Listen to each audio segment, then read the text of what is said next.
বিসমিল্লাহির রহমানির রহিম। আসসালামু আলাইকুম। সূরা আনকাবুত। তারা যদি তোমার উপর বল প্রয়োগ করে আমার সঙ্গে শরীক করার জন্য এমন কিছুকে যেন সম্পর্কে তোমার কোনো জ্ঞান নেই, তাহলে তুমি তাদেরকে মান্য করো না।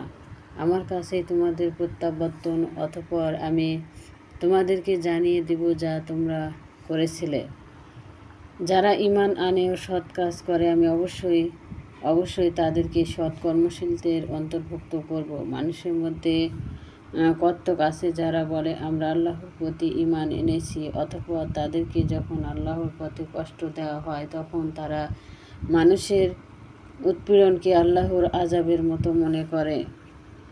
আর যদি তোমার কাছে তোমার প্রতিপালকের পক্ষ থেকে সাহায্য আসে তখন তারা অবশ্যই বলে যে আমরা তো সব সময় তোমাদের সাথেই ছিলাম। সকল সৃষ্টির অন্তরে কি আছে সে সম্পর্কে আল্লাহ কি সর্বাধিক অবগত নন? আল্লাহ অবশ্যই জেনে নেবেন কারা ঈমান এনেছে, আর অবশ্যই জেনে নেবেন কারা মুনাফিক। কাফেরেরা মুমিনদের বলে আমাদের পথ অনুসরণ করো, আমরা তোমাদের পাপের বোঝা বহন করব। মূলত তারা তাদের পাপের কিছুই বহন করেন না। অবশ্যই তারা মিথ্যাবাদী। তারা অবশ্যই তাদের নিজেদের পাপের বোঝা বহন করবে, নিজেদের বোঝার সাথে আরও বোঝা। আর তারা যেসব মিথ্যা উদ্ভাবন করতে সে সম্পর্কে কিয়ামত দিবসে তারা অবশ্যই জিজ্ঞাসিত হবে। আমি নূহকে তার সম্প্রদায়ের কাছে পাঠিয়েছিলাম, অতঃপর সে 50 বছর কম 1000 বছর তাদের মাঝে অবস্থান করেছিল। অতঃপর মহাপ্লাবন তাদেরকে গ্রাস করল, কারণ তারা ছিল সীমা লঙ্ঘনকারী। অতঃপর আমি তাকে নৌকা আরোহীদের রক্ষে করলাম, আর এটাকে করলাম বিশ্বজগতের জন্য নির্দেশন। স্মরণ করো যখন ইব্রাহিম তার সম্প্রদায়কে বলেছিল তোমরা আল্লাহর ইবাদত করো আর তাকে ভয় করো, এটাই তোমাদের জন্য কল্যাণকর।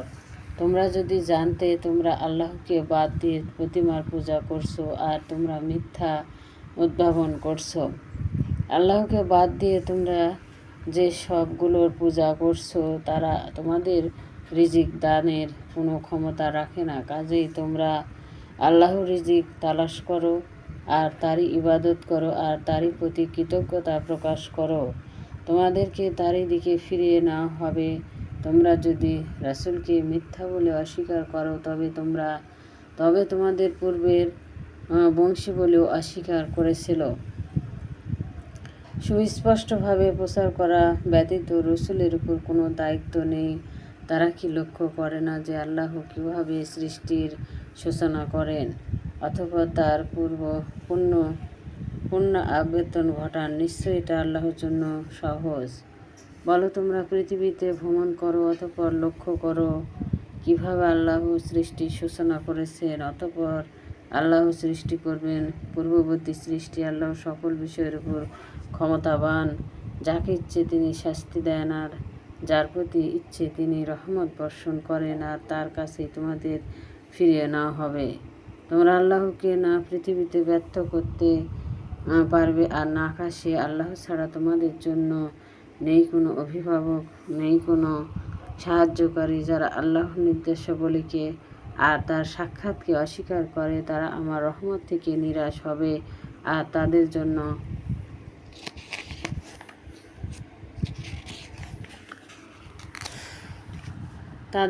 আছে ভয়াবহ শাস্তি। অতঃপর ইব্রাহিমের সম্প্রদায়ের এই কথা বলা ছাড়া কোনো জবাব ছিল না যে তাকে হত্যা করো অথবা তাকে অগ্নিদগ্ধ করো। অতঃপর আল্লাহ তাকে অগ্নি থেকে রক্ষা করলেন। এতে বিশ্বাসী সম্প্রদায়ের জন্য অবশ্যই নির্দেশন রয়েছে। ইব্রাহিম বলল, তোমরা আল্লাহকে বাদ দিয়ে প্রতিমাগুলোকে উপাস্যরূপে গ্রহণ করেছ পার্থিব জীবনে তোমাদের পারস্পরিক ভালোবাসা রক্ষার উদ্দেশ্যে। অতঃপর কিয়ামতের দিন তোমাদের একে অপরকে অস্বীকার করবে আর একে অপরকে অভিশাপ দিবে। তোমাদের ঠিকানা হবে জাহান্নাম, আর তোমাদের থাকবে না কোনো সাহায্যকারী। অতঃপর লূত তার অর্থাৎ ইব্রাহিমের প্রতি ঈমান এনেছিল। ইব্রাহিম বলল, আমি আমার পালনকর্তার উদ্দেশ্যে দেশ ত্যাগ করছি। তিনি মহা পরাক্রান্ত, বড়ই হিকমতওয়ালা। আমি তাকে দান করেছিলাম ইসহাক, ইয়াকুব, তার বংশধরের জন্য স্থির করেছিলাম নবুয়াত ও কিতাব, আর তাকে প্রতিদান দিয়েছিলাম দুনিয়াতে এবং আখিরাতে। অবশ্যই সে সৎকর্মশীলদের অন্তর্ভুক্ত। স্মরণ করো লূতের কথা, যখন সে তার সম্প্রদায়কে বলেছিল, অবশ্যই তোমরা এমন এক অশ্লীল কাজ করছো যা তোমাদের পূর্বে বিশ্বজগতে কেউ করেনি। তোমরা কাম তাড়িত হয়ে পুরুষদের কাছে যাও, রাহাজানি করো এবং নিজেদের মজলিসে ঘৃণ্য কর্ম করো। তার সম্প্রদায়ের এ কথা বলা ছাড়া কোনো জবাব ছিল না যে, তুমি সত্যবাদী হলে আমাদের উপর আল্লাহর আযাব নিয়ে এসো। আসসালামু আলাইকুম। ভিডিওটি ভালো লাগলে অবশ্যই লাইক এবং সাবস্ক্রাইব করবেন।